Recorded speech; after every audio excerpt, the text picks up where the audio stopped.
Oke guys, kelihatan nggak guys? Oke, sudah kelihatan. Oke.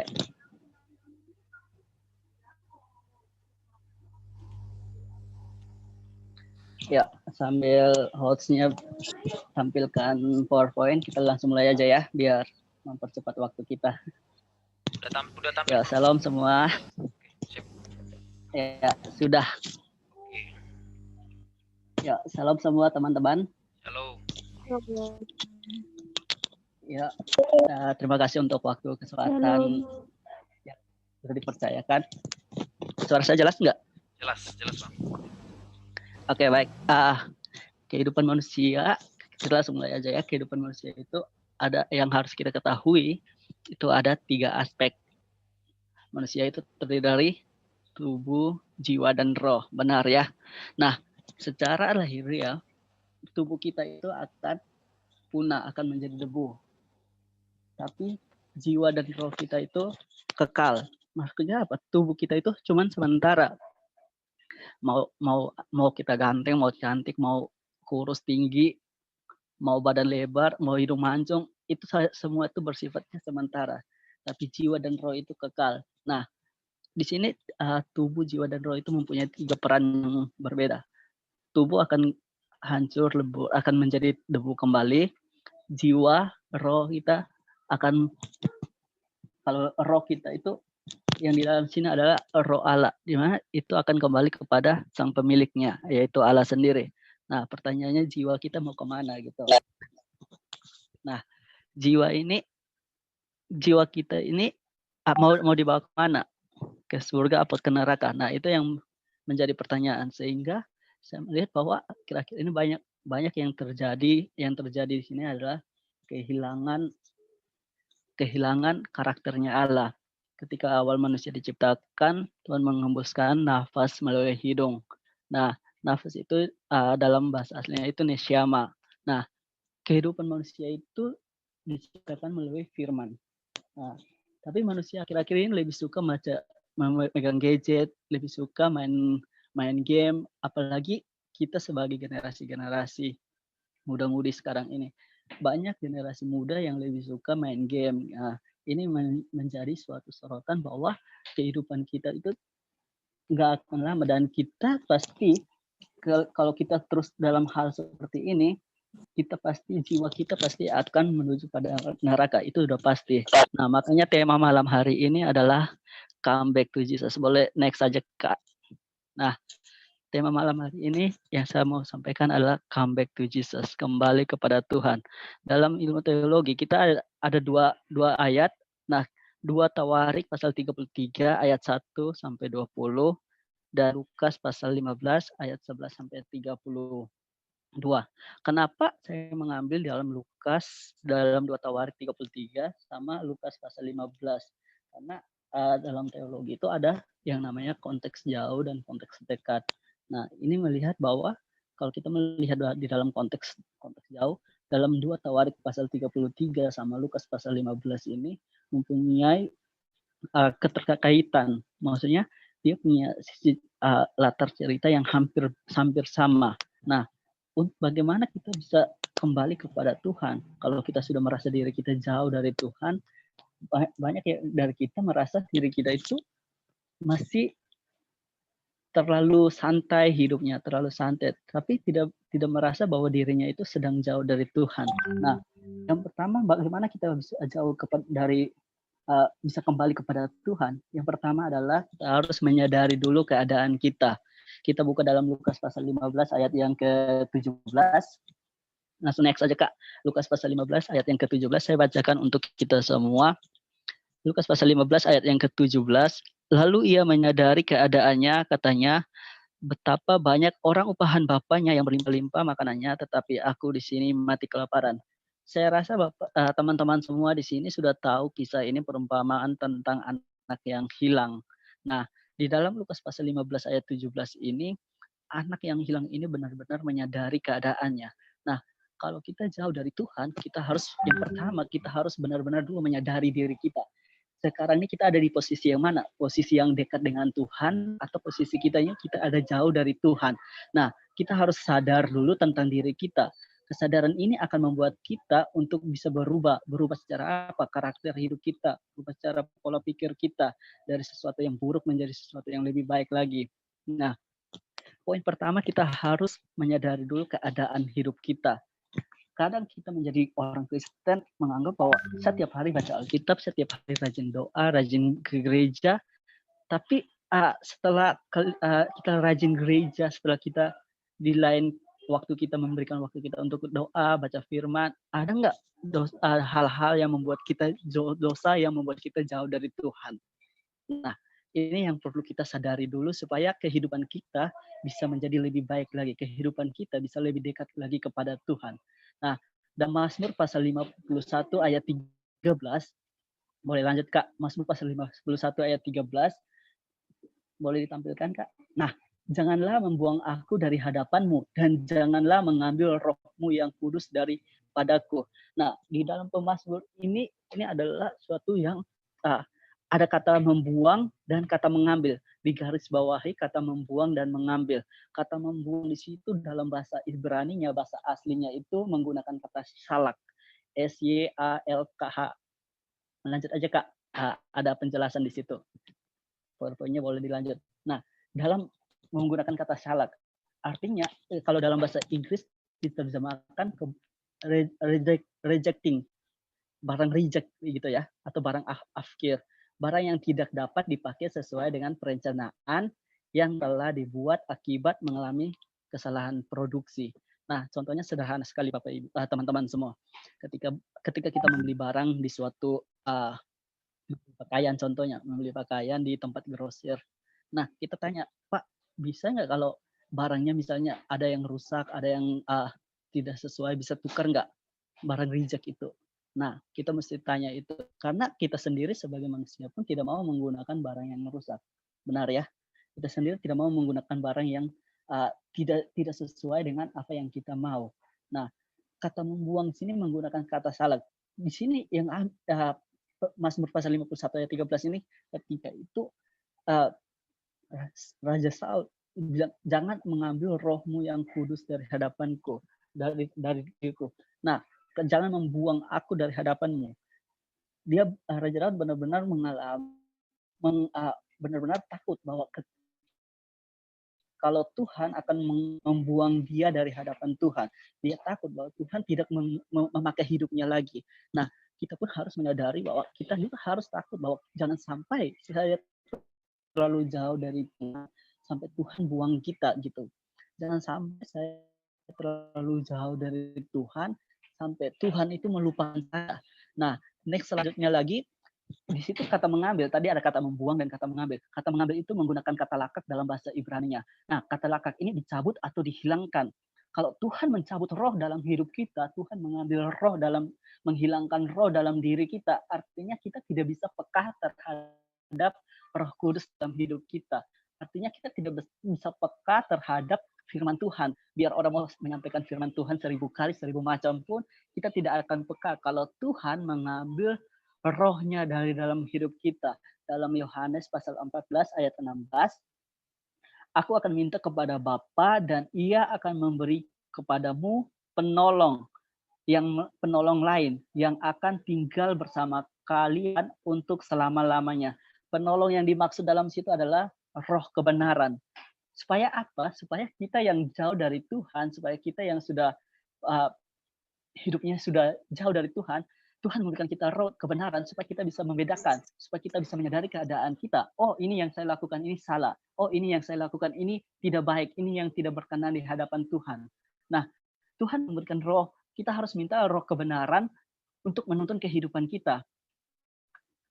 Kalau Tuhan sudah mencabut roh kebenaran itu dalam hidup kita, it's nothing yang saya bilang tadi.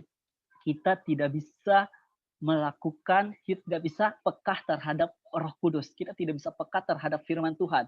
Firman yang menegur. Firman Tuhan ini adalah mengajar, membimbing, mendidik, dan menegur kesalahan kita. Ya, firman Tuhan, dalam firman Tuhan ini banyak sekali yang kita bisa gali, kita bisa dapat. kalau kita melakukan banyak kesalahan, banyak dosa, firman Tuhan ini yang akan menegur kehidupan kita. Dan kalau roh Tuhan, roh kebenaran tidak ada dalam hidup kita, maka 1000 kali kita baca firman Tuhan pun kita tidak akan peka. Apa sih firman Tuhan ini? Nah, ini yang harus kita sadar dulu. Kalau kita sudah jauh dari Tuhan, kita harus menyadari dulu keadaan diri kita. Nah, yang kedua, kita harus bangkit dari setiap kelemahan kita. Boleh next, kita harus bangkit dari setiap kelemahan kita. Bangkit dari setiap keterpurukan kehidupan kita. Hari ini mungkin kita merasa kita tertekan dengan keadaan situasi pandemi corona. Mungkin kita tertekan dengan keadaan di kerja kita, tertekan dengan perkuliahan kita. Tapi kita harus bangkit dari semuanya itu. Supaya apa? Supaya hidup kita bisa menjadi lebih baik lagi. Hidup kita bisa lebih memiliki spirit yang lebih lagi. Dalam Lukas pasal 15 ayat 18 saya baca, Aku akan bangkit dan pergi kepada Bapa dan berkata kepadanya, Bapa, aku telah berdosa terhadap sorga dan terhadap Bapa. Nah, ini dalam ayat 18 ini kalau teman-teman baca baik-baik, ini baru stimulus respon yang timbul dalam pikiran dia. Stimulus respon yang timbul dalam hati anak yang hilang ini. Nah, kita jangan sampai cuman menjadi orang yang cuman saya rasa hidup saya sudah jauh dari Tuhan, saya mau berubah, tapi tidak ada tindakan yang nyata. Nah, kita jangan sampai seperti itu. Dan di ayat yang selanjutnya, di ayat yang ke-20, ini merupakan tindakan yang nyata dari anak yang hilang ini. Maka bangkitlah ia dan pergi kepada bapaknya. Ketika ia masih jauh, ayahnya telah melihat ia, lalu tergeraklah hatinya oleh belas kasihan ayahnya itu. Berlari mendapatkan dia, lalu merangkul dan cium dia. Nah, di ayat yang ke-20 ini adalah respon atau tindakan yang nyata dalam kehidupan dia. Kalau di ayat 18 tadi, itu hanya baru stimulus dalam pikiran dia. Saya ini masih jauh dari Tuhan. Saya kok ini hari lakukan dosa ini. Tapi tidak ada, kita cuma bilang, Tuhan saya mau berubah, tapi tidak mau datang kepada Tuhan, tidak mau datang berdoa minta ampun kepada Tuhan. Tapi kita harus perlu melakukan yang namanya tindakan yang nyata untuk bisa mendapatkan pemulihan dari Tuhan, untuk hidup kita bisa berubah, dan Tuhan bisa memulihkan keadaan kita. Nah, kita harus mengaku dosa kita. Di Lukas pasal 15 ayat yang ke-20. Lukas pasal 15 ayat yang ke-20. Maka bangkitlah ia dan pergi kepada Bapa. Ketika ia masih jauh, tergeraklah hatinya.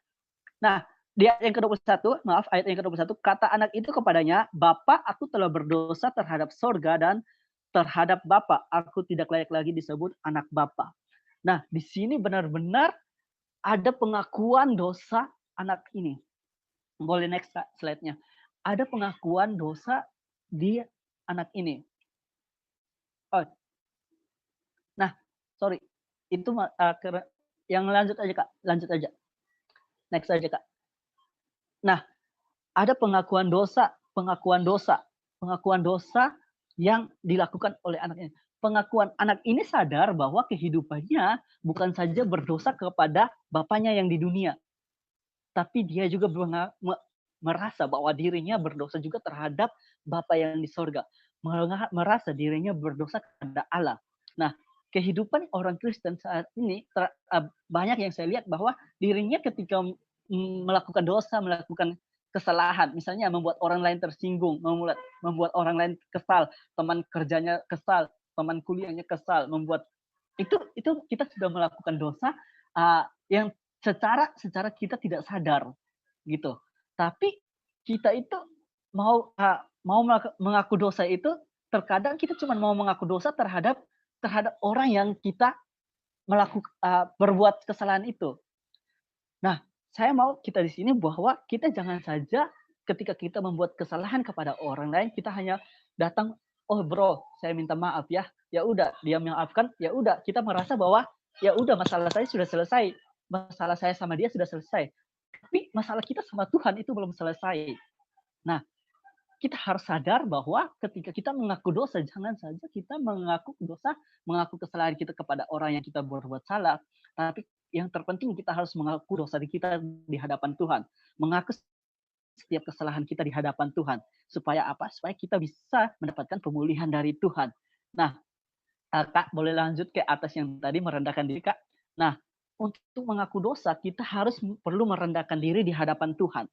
2 Tawarik pasal 33 ayat 10 sampai ayat yang ke-13. Saya bacakan untuk kita semua ya. 2 Tawarik pasal 10 ayat 33 ayat 10 sampai ayat yang ke-13. Di sini kemudian berfirmanlah Tuhan kepada Manasye dan rakyatnya, tetapi mereka tidak menghiraukannya.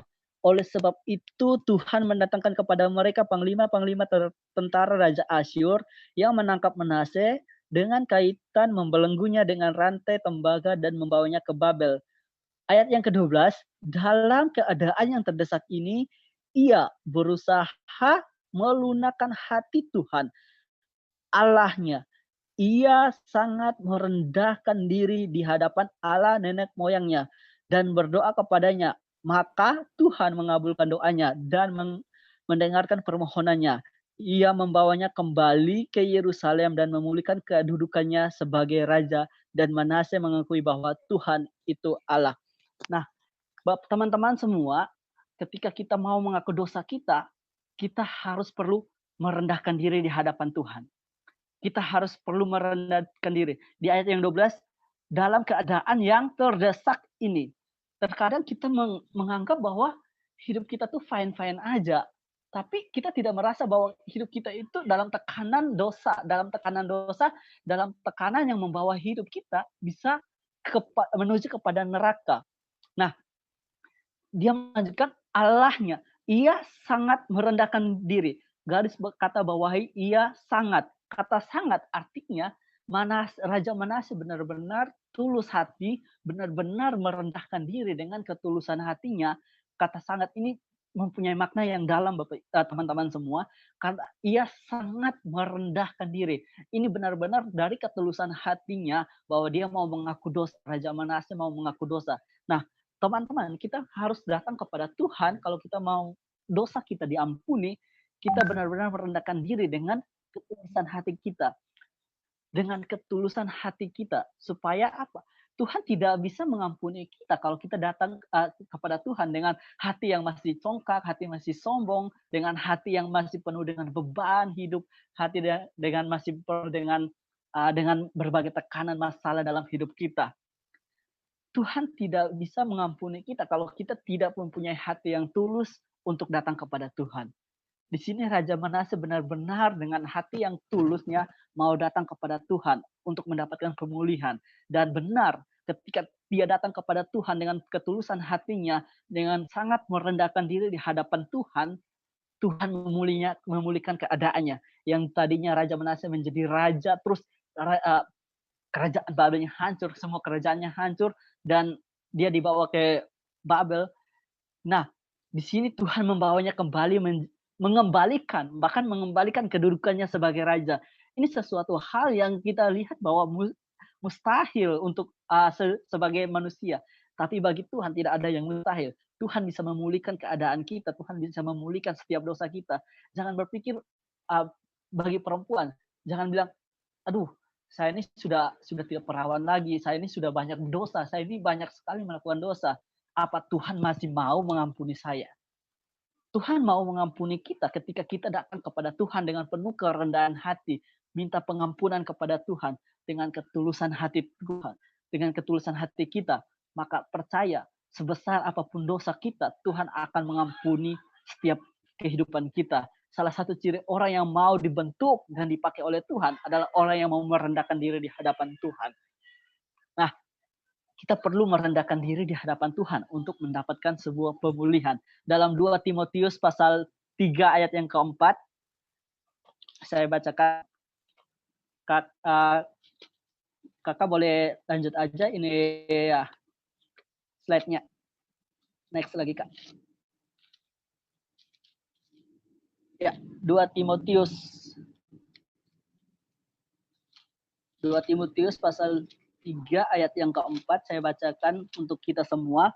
2 Timotius pasal 3 ayat yang keempat. Ini di sini dalam 2 Timotius 3 pasal 3 ayat yang keempat ini ditulis banyak Rasul Paulus menulis bahwa banyak dosa yang dilakukan. Nah, ini jenis-jenis yang terkadang kita tidak menyadari dalam hidup kita. Saya bacakan ayat 3 sampai 4 ya. 2 Timotius pasal 3 ayat 3 sampai yang keempat.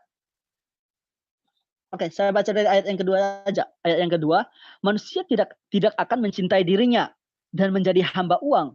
Mereka akan membual dan menyombongkan diri. Mereka akan menjadi pemfitnah. Mereka akan memberontak terhadap orang tua dan tidak tahu berterima kasih.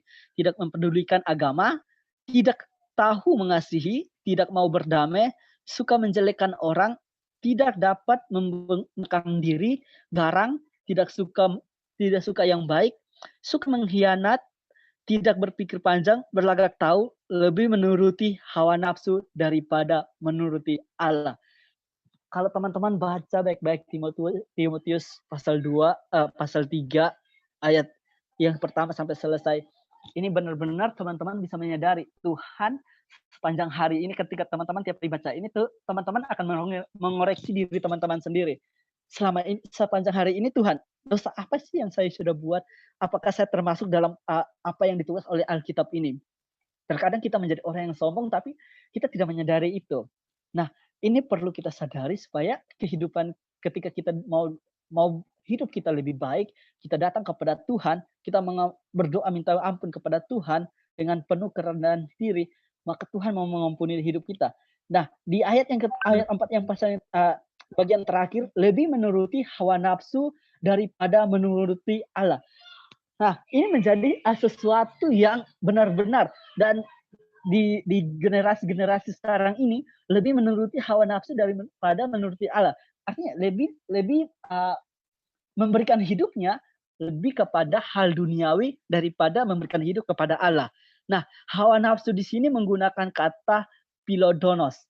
Dalam bahasa Yunaninya, bahasa aslinya philodonos, yaitu melawan Tuhan dan merusak kehidupan secara spiritual dengan menuruti kesenangan diri. Ini jelas bahwa hawa nafsu itu tidak baik. Kalau nafsu makan ya it's okay, nggak apa-apa kalau nafsu makan. Tapi ini hawa nafsu untuk mengikuti keinginan daging sendiri. Hawa nafsu untuk menjadi orang yang sombong, menjadi orang yang angkuh. Hawa nafsu untuk berlagak sok tahu kayak yang di ayat-ayat sebelumnya sini. Nah, atau menuruti Allah. Nah, menuruti Allah artinya philotheos yang artinya mencintai Allah. Nah, teman-teman kita harus sadari bahwa kehidupan kita sekarang ini kita lebih banyak menuruti hawa nafsu atau menuruti Allah. Nah, ini yang menjadi paradigma untuk mengubah paradigma kita. Kita selama kita hidup ini atau sepanjang hari kita hidup ini, kita lebih menuruti hawa nafsu atau menuruti Allah. Nah, ini menjadi suatu tolak ukur untuk bisa kita untuk dalam pikiran kita supaya kita bisa hidup kita bisa berubah, hidup kita menjadi lebih baik lagi. Nah, di ayat selanjutnya, tentu kalau kita mau datang kepada Tuhan dengan menyadari keadaan kita mau bangkit dari setiap kesalahan kita, mau bangkit setiap dari dosa kita mau mengaku dosa dengan merendahkan diri di hadapan Tuhan, maka Tuhan akan memulihkan keadaan kita. Tuhan akan memulihkan setiap kehidupan kita. Next, Kak. Nah, di dalam 2 Tawarik pasal 33 ayat 13 tadi, 2 Tawarik pasal 33 ayat.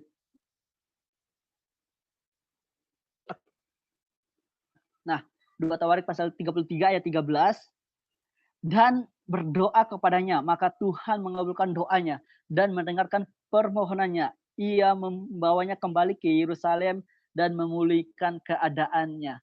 Nah, ini benar-benar sesuatu yang kita harus imani bahwa ketika kita mau datang kepada Tuhan, ketika kehidupan kita sudah merasa jauh dari Tuhan, kita mau datang dengan hati yang tulus, dengan merendahkan diri di hadapan Tuhan, maka Tuhan mau memulihkan keadaan kita. Kita harus imani bahwa ketika saya datang kepada Tuhan dengan penuh dosa ini, Tuhan, saya percaya bahwa Tuhan mau memulihkan keadaan saya. Tuhan akan pulihkan keadaan kita. Kita yang tadi hidupnya seperti orang bilang seperti sampah, tapi ketika Tuhan memulihkan keadaan kita, ada sesuatu yang baru di dalam hidup kita, dan kita akan menjadi orang yang lebih percaya diri, menjadi orang yang lebih yang spiritnya lebih lagi dalam hidup kita. Nah, Kalau Tuhan sudah memulihkan keadaan kita, maka Tuhan akan memberikan kita hati yang baru. Supaya apa teman-teman?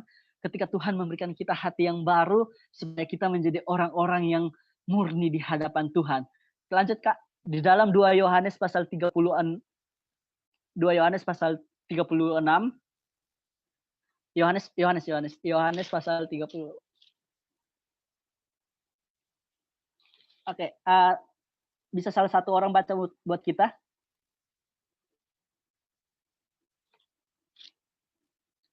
Yohanes pasal 36 ayat 26. Salah, Yeskiel. Sorry. Yeskiel. Ada yang sudah dapat, boleh baca buat kita semua. Biar bukan saya sendiri yang berbicara, tapi teman-teman juga ya. Ayo, Gap. Boleh? Ya. Yeskiel 36 ayat 26. Kamu akan kuberikan hati yang baru dan roh yang baru di dalam batinmu, dan aku akan menjauhkan dari tubuhmu dan kuberikan kepadamu hati yang taat. Ya. Tuhan memberikan kita, terima kasih ya yang sudah baca. Tuhan memberikan kita hati yang baru. Tuhan akan memberikan kita hati yang baru supaya apa? Supaya kita menjadi orang-orang yang taat kepada Tuhan.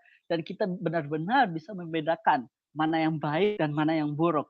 Nah, ini sesuatu yang luar biasa ketika kita mau datang kepada Tuhan, ketika Tuhan sudah memulihkan keadaan kita, maka Tuhan akan memberikan kita hati yang baru. Supaya apa? Tujuannya supaya kita menjadi orang-orang yang taat kepada Tuhan, menjadi orang-orang yang setia di dalam Dia, menjadi orang-orang yang bisa membedakan mana dosa dan mana kebenaran.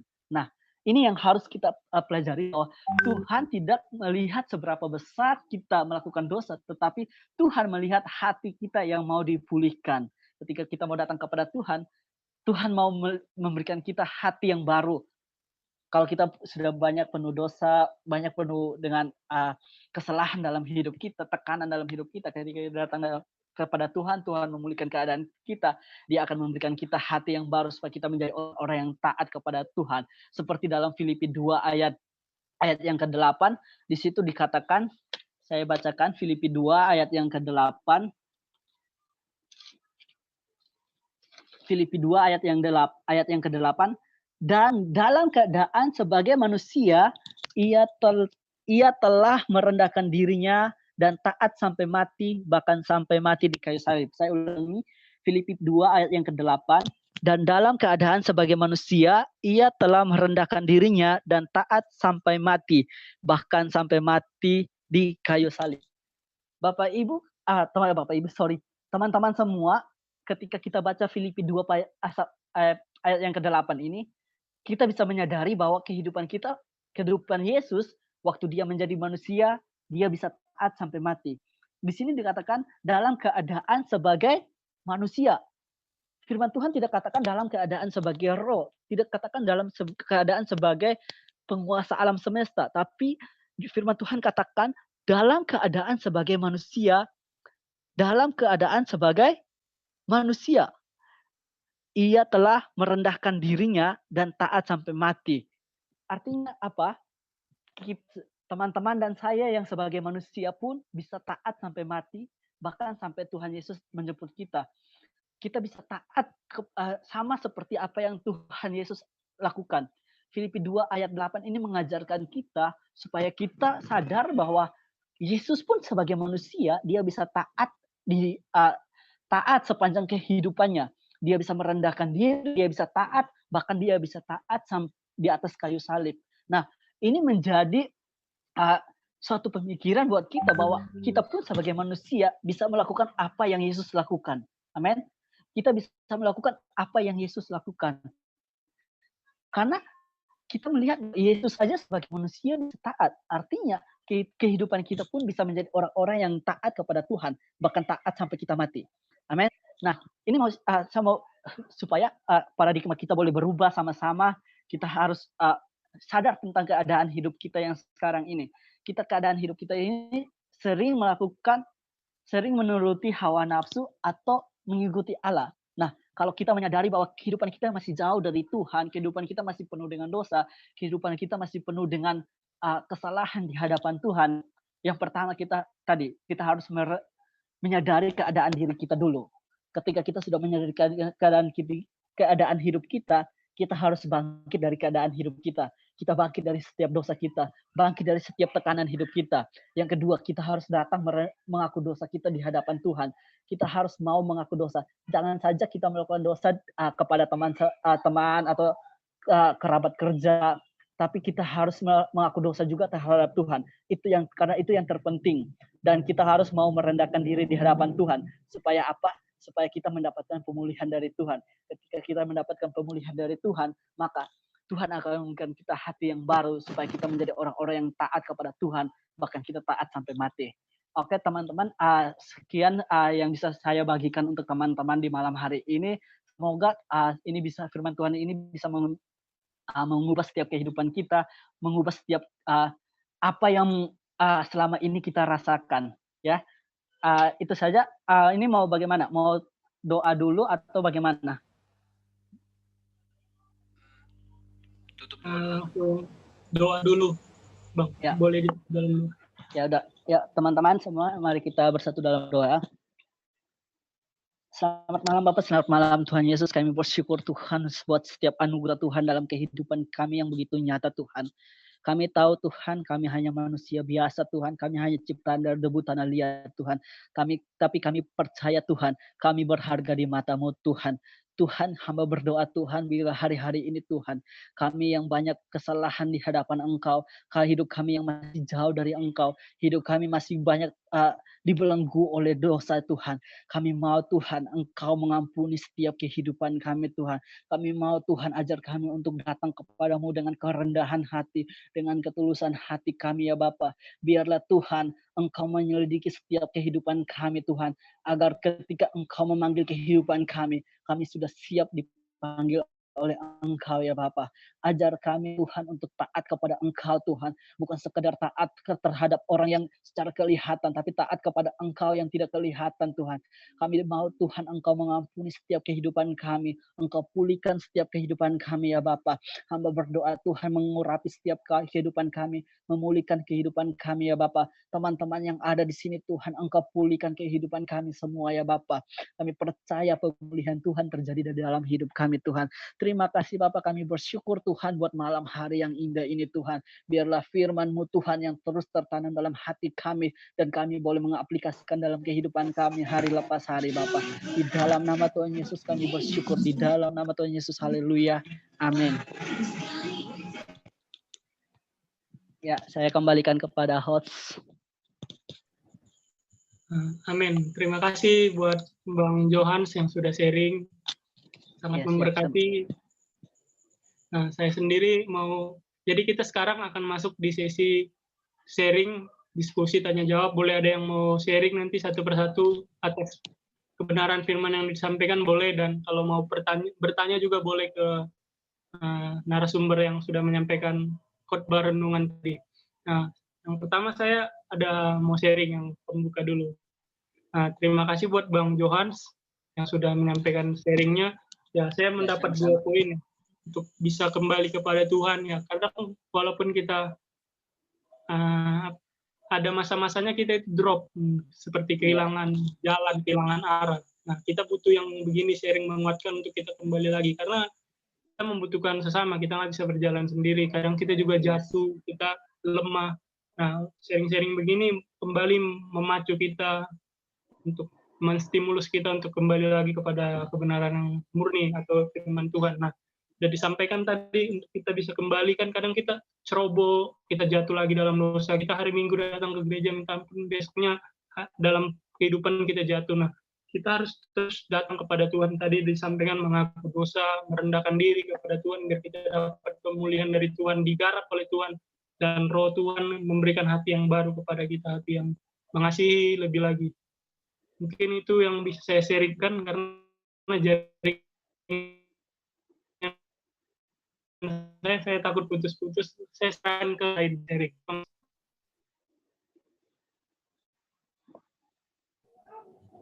Oke. Saya serahkan yang mau sharing. Soalnya ini saya lemah.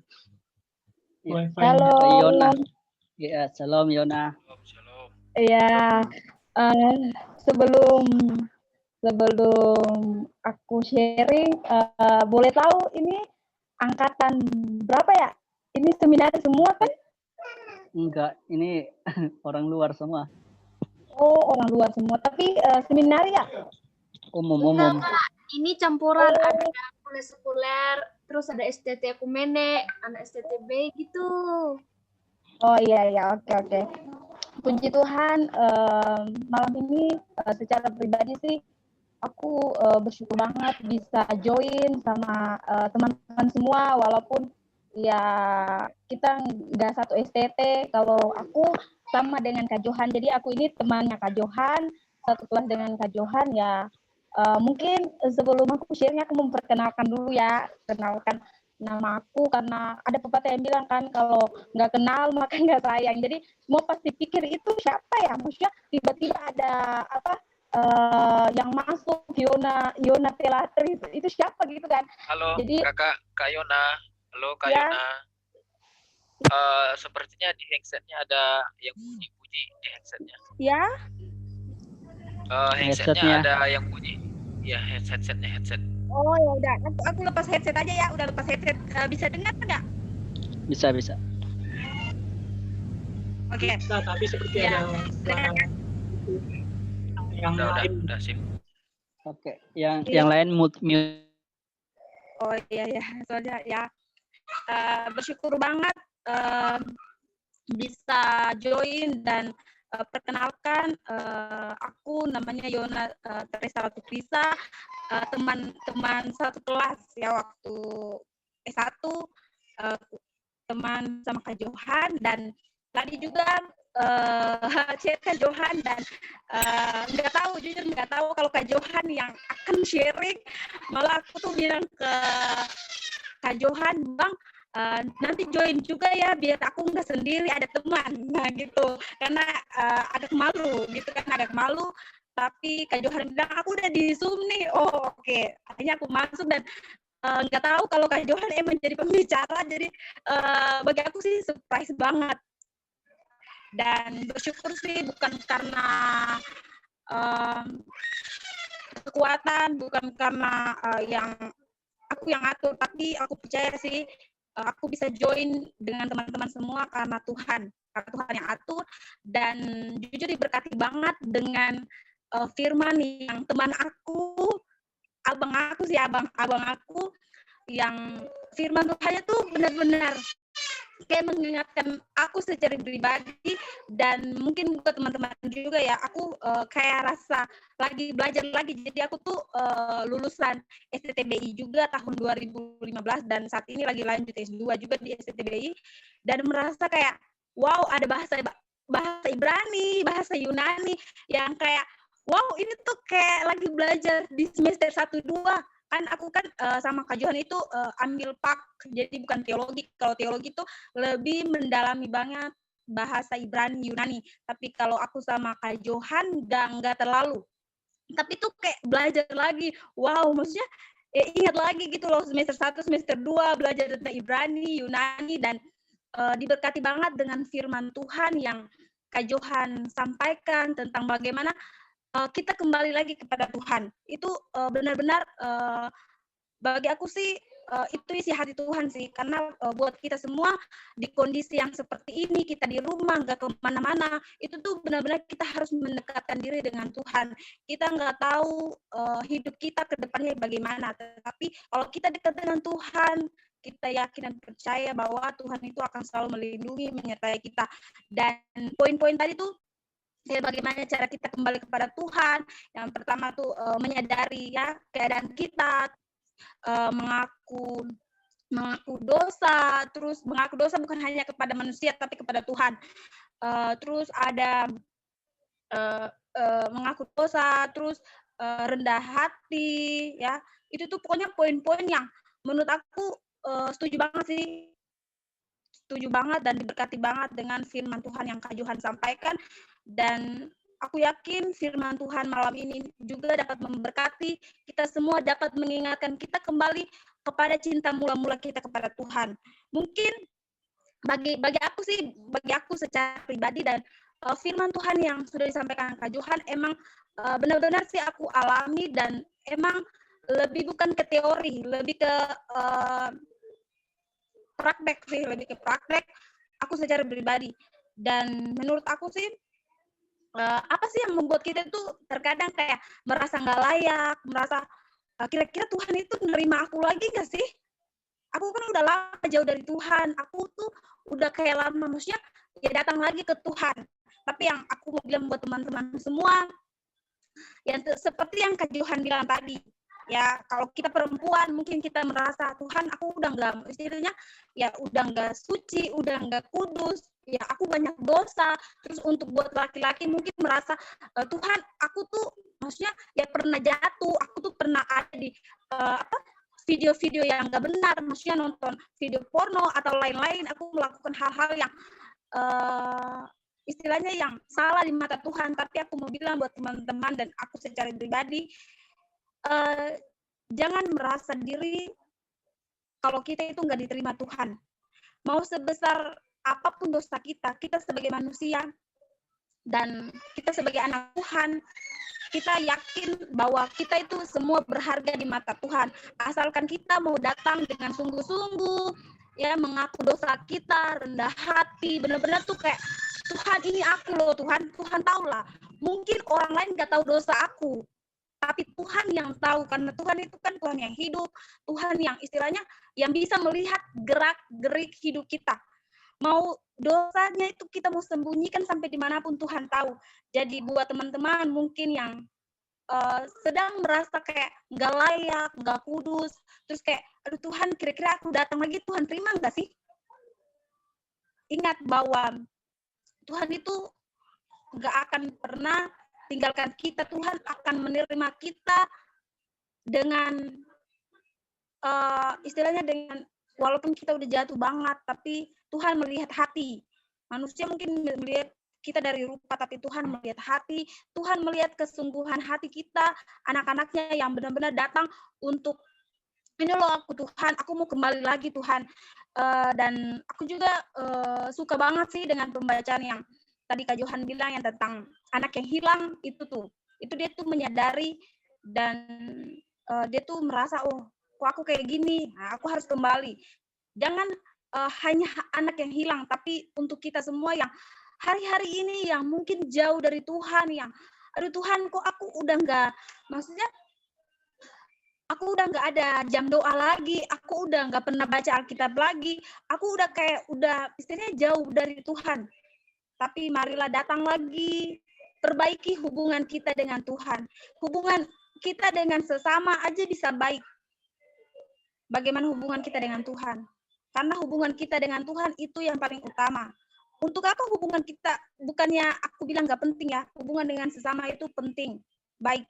Tapi ingat, hubungan kita dengan Tuhan itu sangat penting dan nomor satu. Jadi kita harus memperbaiki hubungan kita dengan Tuhan dulu, baru dengan sesama pasti juga baik. Itu saja sharing dari aku. Aku diberkati dan senang banget bisa join bersama teman-teman semua. Terima kasih, God bless.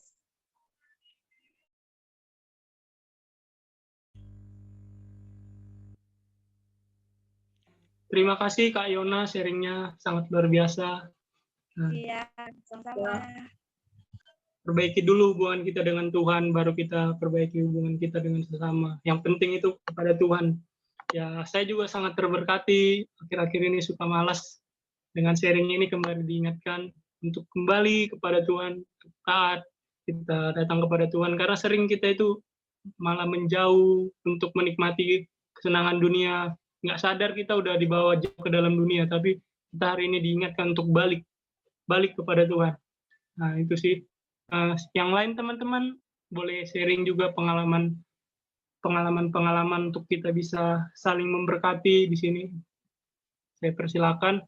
Mungkin Bang Parulian boleh. Oke guys, teman-teman yang dikasih Tuhan, rata-rata semua sudah kenal saya belum ya?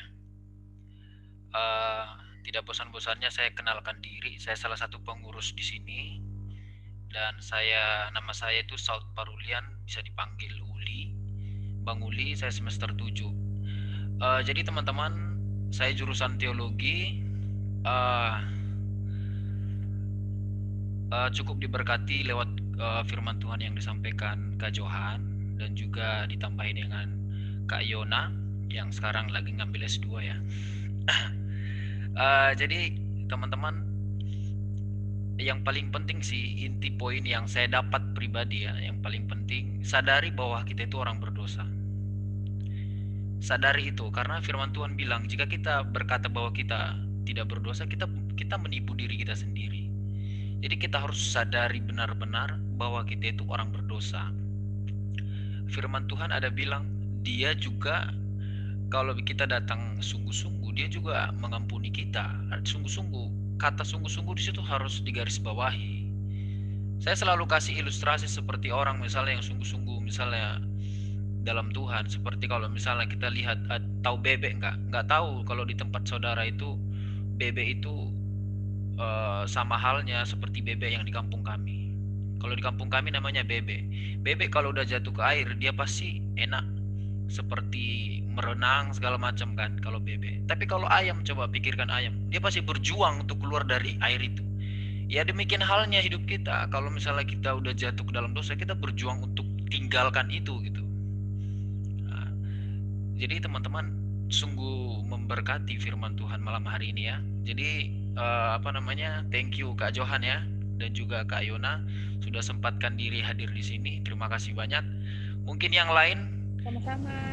oke, yang lain mungkin ada mau membagikan tentang perjalanan atau pengalaman hidupnya. Enggak, di komunitas kita ini nggak harus istilahnya kita mau berbagi sama Tuhan. Nggak harus kita misalnya kalau mau berbagi misalnya teman-teman mau berbagi, nggak harus mari kita bacakan satu ayat firman Tuhan. Nggak gitu juga.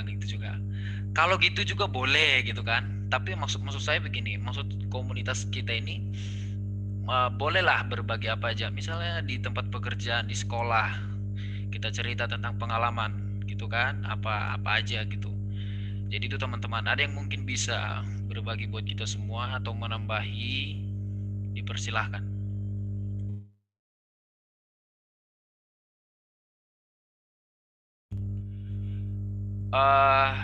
Kalau tidak ada, kita tutup ini.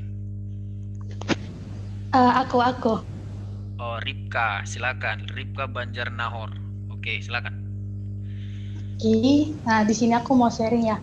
Memang tadi aku masuknya udah telat sih, soalnya tadi juga kan ada pertemuan ibadah juga. Tapi sorry Ripka, tolong tampilin wajah dong, kami mau melihat wajah cantikmu. Jangan dong. Belum mandi soalnya. Banyak yang belum mandi juga ini. Ayo. Oke, belum mandi.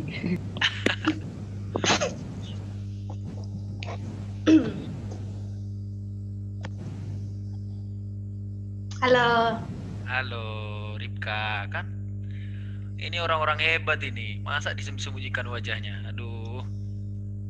Oke. Nah di sini aku mau sharing ya. Tadi kan Kak Johan. Nah, Kak Johan kan bilang bahwa kita perlu menjadi orang yang merendahkan diri gitu kan. Nah dulu itu aku pernah ya, aku kan udah baca Alkitab nih, terus tiba-tiba teman aku nanya, nah dengan kayak sombong diri gitu loh, ya aku udah tahu itu loh, aku kalau itu kayak gini, kalau itu kayak gini gitu. Nah kita tuh sering menjadi orang matiin kamera aja. Nah Aku kita ditutup tuh kameranya, buka aja. Ya, kenapa Ripka? Lanjut, nggak apa-apa. Nah kita itu sering menjadi orang yang kadang itu tidak tahu cara bagaimana merendahkan diri gitu loh. Kita menjadi orang yang sombong, yang angkuh. Karena kita sudah tahu satu hal ini, kita sering menjadi orang, kami tuh nggak tahu itu, aku lebih tahu itu gitu kan. Kita kadang berpikir seperti itu. Tapi di sini aku sangat ditegur tadi ya, bahwa memang kita perlu menjadi orang yang merendahkan diri. Setiap apapun itu, baik dalam kehidupan rohani kita maupun dalam kehidupan di masyarakat kita ya, kita perlu menjadi orang yang merendahkan diri. Kita adalah anak Tuhan gitu, kita adalah milik Tuhan. Nah Tuhan kita, Bapa kita adalah orang yang merendahkan diri. Nah kita perlu mencontoh Tuhan kita gitu, kita perlu mencontoh Bapa kita. yang mau merendahkan diri gitu. Padahal kan kalau Tuhan itu adalah Tuhan yang memiliki kuasa gitu loh. Dia adalah Bapa, dia yang lebih tinggi gitu. Tapi dengan kerendahan dirinya dia mau menjadi manusia yang mau mengorbankan dirinya untuk kita. Nah, mungkin di sini kita dalam hal mengorbankan diri itu kita mungkin nggak bisa untuk disalibkan atau dicambuk apa gitu kan. Tapi perlu menjadi orang yang merendahkan diri dalam kehidupan kita masing-masing gitu loh. Bisa menghargai sesama gitu. Dan tadi waktu kakak itu sharing yang kakak yang cantik tadi, nah waktu kakak cantik tadi sharing yang dia bilang, apakah kita setelah berdosa bisa kembali lagi kepada Tuhan gitu.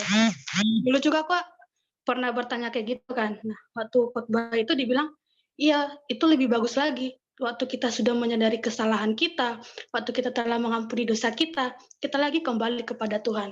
Sama halnya seperti perumpamaan tentang anak yang hilang tadi. Gitu. Nah, kita perlu menjadi orang yang datang kembali kepada Tuhan. Mohon ampun kepada Tuhan. Berdoa kepada Tuhan. Tuhan mohon belas kasihan-Mu gitu loh. Tuhan mohon belas kasihan-Mu atas diriku yang berdosa. Aku mau mohon ampun, aku mau disucikan oleh diri-Mu, menjadi orang yang merendah di hadapan-Mu gitu. Gitu sih. Terima kasih.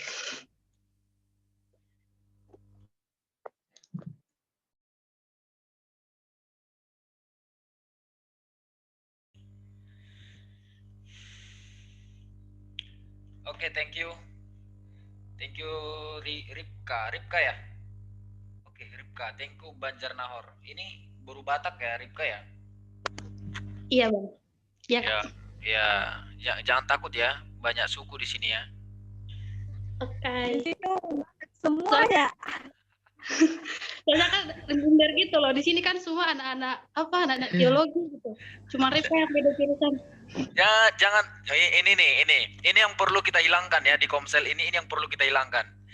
Jangan berpikir kalau Komsel ini atau komunitas ini dikuasai anak teologi. Aduh, memang anak teologi ini memang. Jangan berpikir gitu. Jadi anggaplah Komsel ini, makanya begini. Apa namanya? Sebenarnya dari setiap pengalaman-pengalaman yang saya sudah lalui, sebenarnya awal-awal saya itu berpikir mahasiswa teologi itu malaikat semua, pakai jubah putih dan hidupnya suci di hadapan Tuhan, dan mereka selalu orang yang dekat di dekat Tuhan. Padahal sebenarnya faktanya nggak begitu, teman-teman. Jadi jangan mengkultuskan teologi ini adalah orang-orang yang benar-benar dekat benar-benar sama Tuhan. No, perjuangan kami itu sama persis seperti kalian. Kami juga mau menanggalkan dosa ini, kami juga mau berjuang. Nah, itu teman-teman, kita sama. Kita perjuangan kita itu ya kita harus mengenakan Kristus gitu dalam diri kita. Jadi jangan ucapkan kata-kata itu lagi.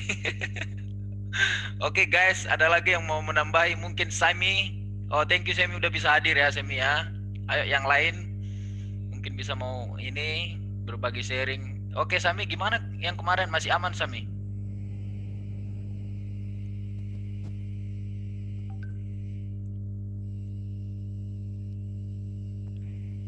Halo Sami. Oh iya. Siapa tadi ya? Ando ya?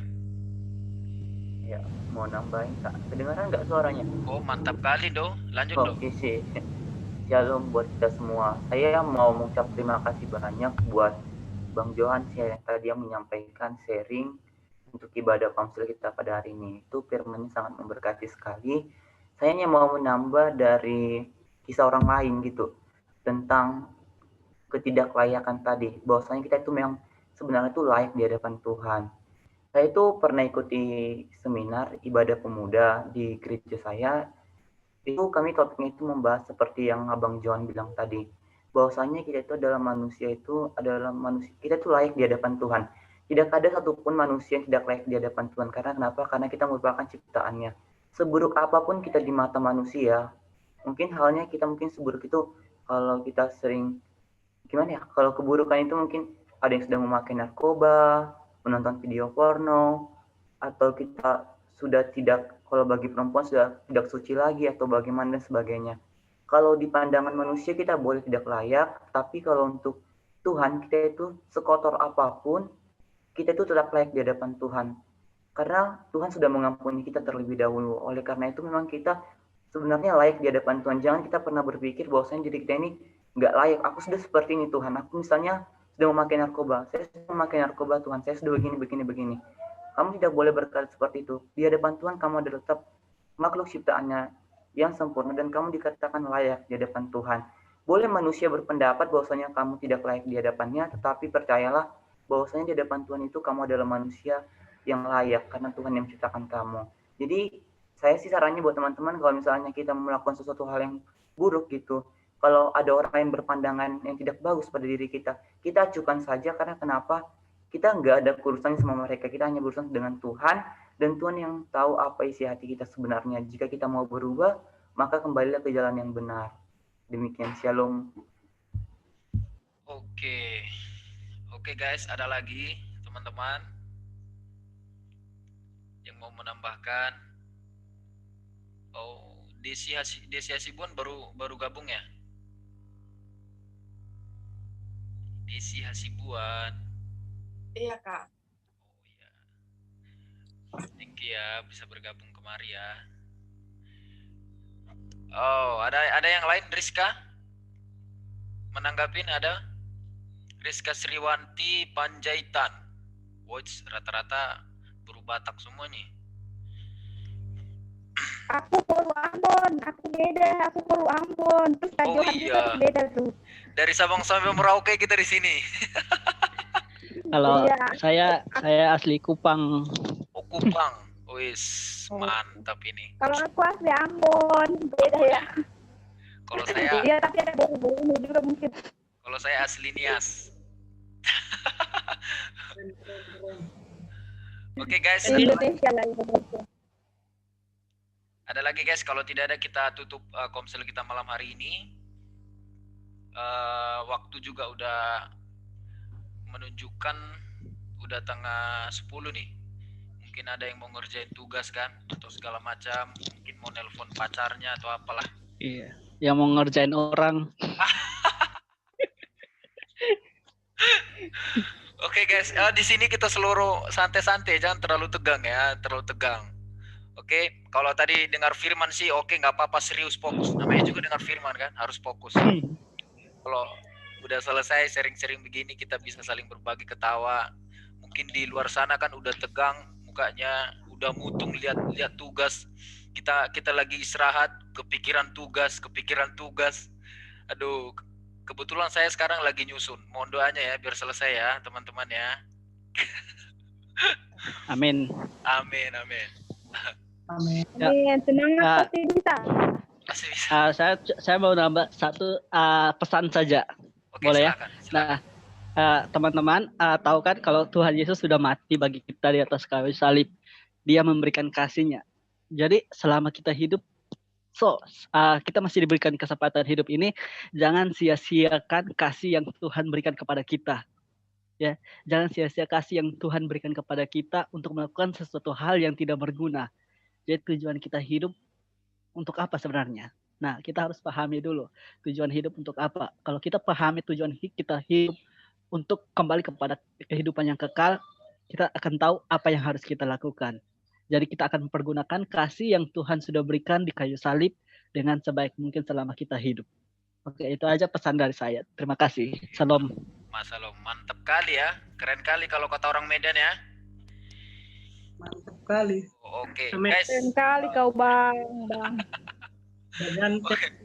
Teman-teman, di sini di grup di grup ini atau pada malam hari ini khususnya ada 3 orang kami sebenarnya lagi nyusun ya. Pertama Febri, saya pribadi dan juga Linda. Mohon doanya ya supaya kami dikuatkan. Siap. Selalu doakan. Dan segera pesta juga ya Kak. Pasti bisa. Aku aja bisa, masa kalian nggak bisa? Bisa banget. Pasti bisa. Ando ini kuat doanya nih, Ando.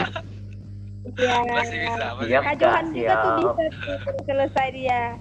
Semi semangat. Mikir loh. Semi mikir, mereka lagi bahas apa ya? Semi mikir tuh.